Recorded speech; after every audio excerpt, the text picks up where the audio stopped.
सुप्रभात। आप सभी बच्चे कैसे हैं? आशा करते हैं कि आप सभी अच्छे होंगे और पढ़ाई भी आपकी अच्छी चल रही होगी। आज हम लोग पाठ 11 जो है लौट कर आऊँगा फिर, और जिसके लेखक है जीवनानंद दास।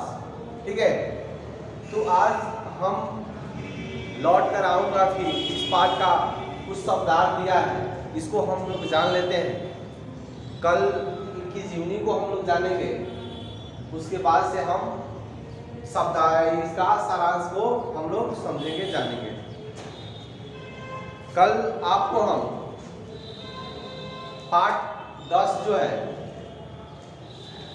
अक्षर ज्ञान, इस पाठ का हम सारांश बताए थे आपको। अनामिका जी की लिखी हुई ये कविता है। अनामिका जी अपने बिहार के ही रहने वाली हैं, मुजफ्फरपुर जिला का। ठीक है, और ये जो पाठ है लौट कर आऊँगा फिर, यह पाठ सामाजिक स्तर से समाज में किसान जो मजदूर है, किसान है, इनसे ये पाठ संबंधित है। ठीक है, कैसे? जैसे हरियाली, चारों तरफ वन, नदियाँ, झरना, ये सब जो प्राकृतिक सौंदर्य है उसका इसमें पाठ में वर्णन किया गया है। ठीक है, चलिए आज हम शब्दार्थ समझते हैं। ये कह रहा है आबाबिल। आबाबिल का अर्थ होता है एक प्रसिद्ध काली छोटी चिड़िया जो उजाड़ मकानों में रहती है, यह भड़की कहते हैं। देखिए, बहुत सारे चिड़िया है जो पुराने घर हैं, टूटे घर हैं, राजा महाराजा का हो या आपके मतलब दादा या उनके पिताजी, मतलब 3-4 फुट पहले का खंडहर आपके गांव में मिल जाएगा, या पुराने जो स्मारक है। ठीक है, तो उसमें ये चिड़िया रहती है आबाबिल।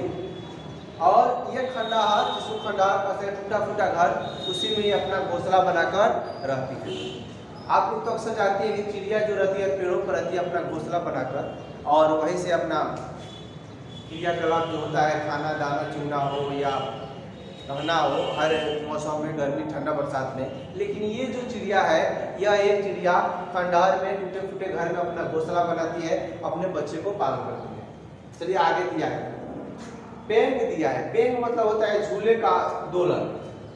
झूला जो होता है, ठीक है, जिसपे झूला बांधा जाता है, जो आप लोग देखती हैं झूला, वही कह रहे हैं हम पेंग। दोलन जो होता है आगे पीछे जो नहीं होता है, जिसको हम लोग बैठते हैं, वही कह रहे हैं पेंग। ठीक है, रूपसा का अर्थ क्या होता है? बंगाल की नदी, विशेष कर रूपसा एक नदी है जो बंगाल में बहती है। ठीक है, और वही रूपसा इस पाठ में जिक्र किया गया है।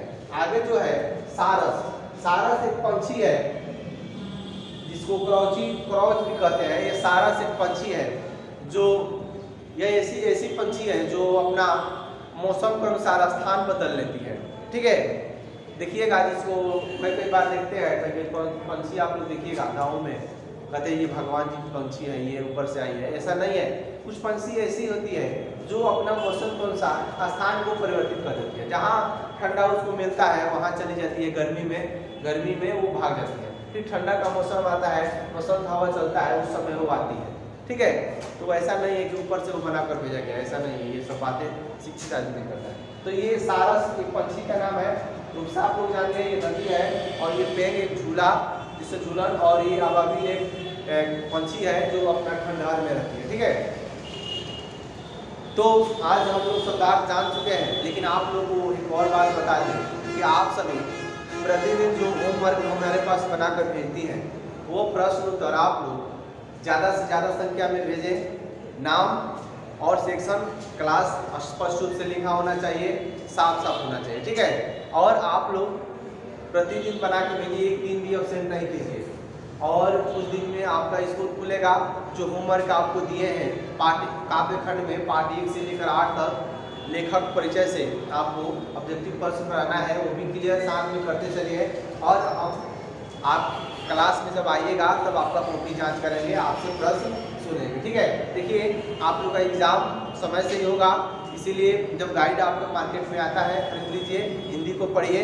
कुछ देखिए टॉपिक जो है, जो मुख्य मुख्य बातें हैं उसको हम वीडियो के माध्यम से भी बताएंगे, और एक दिन क्लास खुलेगा तो उसको लगातार हम एक हफ्ते 2 सप्ताह पढ़ाएंगे, आपका प्रश्न क्लियर हो जाएगा। व्याकरण की बात है तो व्याकरण भी आपसे सब कुछ दिन लगातार पढ़ाए हैं, कुछ दिन और पढ़ाएंगे आपको, ठीक है। और देखिए पत्र और एक निबंध ये हमेशा पूछता है, तो पत्र निबंध लिखने के लिए आप लोगों को बताएंगे कैसे लिखा जाता है। बहुत बच्चे को लिखने नहीं आता है तो उसको भी बताएंगे, ठीक है। तो आज के लिए बस इतना ही, कल इनकी जीवनी को हम लोग पढ़ेंगे।